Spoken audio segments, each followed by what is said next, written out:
Um dia na história com Carlos Bastos. Mr. Gorbachev, tear down this wall. I have a dream. Aqui, posto de comando do movimento das Forças Armadas. É fazer a conta. Houston, we have a problem. Yes, we can. And now for something completely different. O pão é um alimento transversal a toda a humanidade, um dos mais importantes, dos mais básicos em qualquer país, e foi um dos primeiros alimentos a ser processado pelo homem. A evidência mais antiga do fabrico de pão tem 14.500 anos e foi encontrada no nordeste da Jordânia. Pouco depois, com o Neolítico e a disseminação da agricultura, o pão passou a ser essencial. O pão fermentado, semelhante ao que comemos hoje, já era consumido em larga escala no Antigo Egito e os faraós pagavam os salários com pão.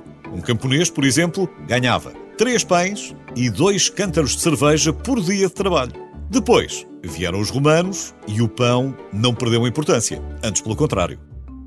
Se bem se lembra, foi aí que surgiu a expressão e a ideia de que pão e circo era quanto bastava para controlar o povo. Talvez tenha sido por isso que foi criada em Roma a primeira escola para padeiros, 500 anos antes do nascimento de Cristo. E já que falamos de Cristo, é bom não esquecer que na última ceia, também Jesus pegou no pão e partilhou com os seus discípulos. Com a expansão do Império Romano, o pão chegou praticamente ao mundo civilizado, não teve grandes alterações na Idade Média e foi mais refinado no século XVII, quando apareceram inúmeras receitas e técnicas aprimoradas. Quem foram os responsáveis?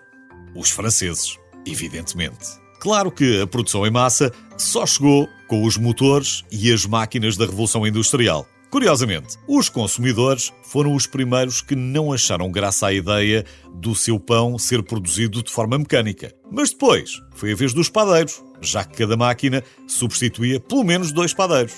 A verdade é que ninguém para ao progresso e para alimentar os milhões que, entretanto, se tinham mudado para as grandes cidades, não havia outra forma. O pão foi produzido em grande escala desde o século XIX, mas ainda faltava um pequeno passo que era exigido pelos consumidores e que só foi dado no século XX: o pão fatiado.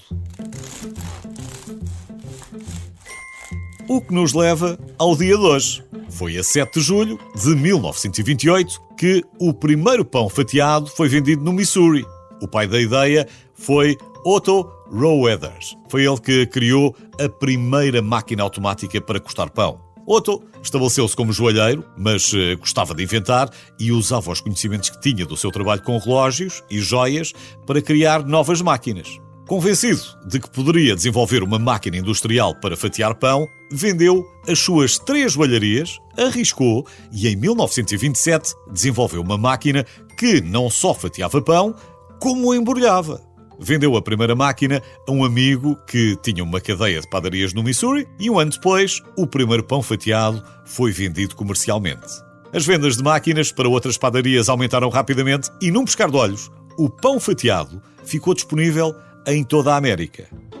Otto levava o pão tão a sério que ainda registou mais 7 patentes. Apesar de mais tarde as ter vendido todas, a sua fortuna já estava feita.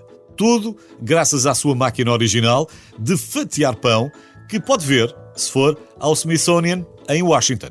Já agora, 5 anos depois da máquina original de Otto, as padarias americanas vendiam mais pão fatiado do que pão inteiro. E graças à disponibilidade de fatias padronizadas, dispararam também as vendas das torradeiras automáticas pop-up. Uma invenção anterior, mas que só teve sucesso por causa do pão fatiado.